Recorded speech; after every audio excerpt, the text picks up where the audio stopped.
Hi guys, this is the Ankarra Chef for Soul Food. Today we go down south, Ekasi, to cook one of their staples, Mohudu and Dombolo, otherwise known as steamed bread and tripe. Let's get cooking. So first up, the steamed bread. So obviously recipes are a point of contention, especially traditional ones. If you notice something that you don't usually use in your recipe, this is my kind of riff on the recipe.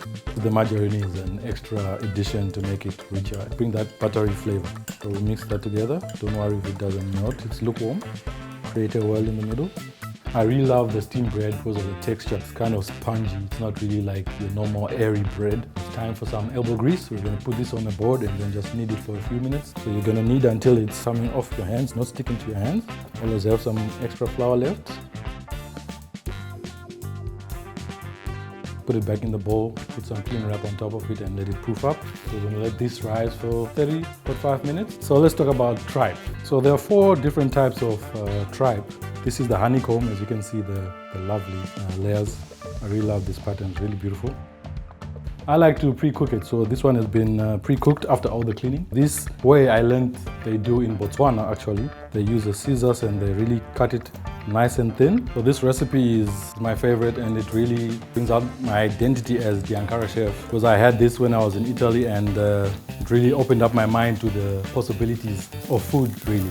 We're going to use some carpenta because anchovies are not native to Zimbabwe or Africa.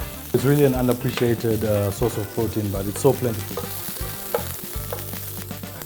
Once you start smelling that fragrance, that aroma coming through, we add our tripe. At this stage, that's when we add our wine. You're cooking down all the alcohol and you're remaining with all that flavor of the grape, the fermented grape, so it really adds another dimension to the tripe. So once it's cooked down, we add our tomato and our stock, and then we let that cook down until it's all cooked, give or take 20 minutes.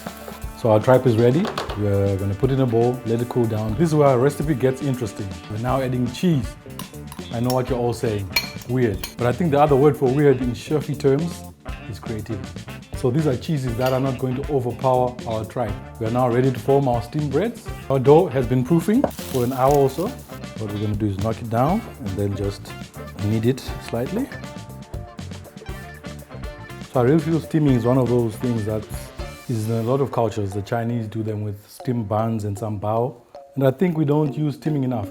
And it's definitely something we should be using more in our cooking. So our steamed bread is ready for the steamer. We put some parchment paper so that the steamed bread don't stick. Give our lines for some space so that they expand and grow. It's been 30 minutes, so our buns are ready.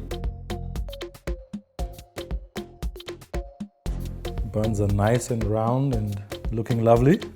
I just made a lovely oil of thyme, some oregano, some garlic, and some chili flakes and olive oil. And brush the top, and then a final sprinkle of our chili flake and the fresh thyme. So there you have it, guys, another soul food dish, and this one is straight from my heart. My Roman tripe stuffed steamed breads. For more on the recipe, check out our website.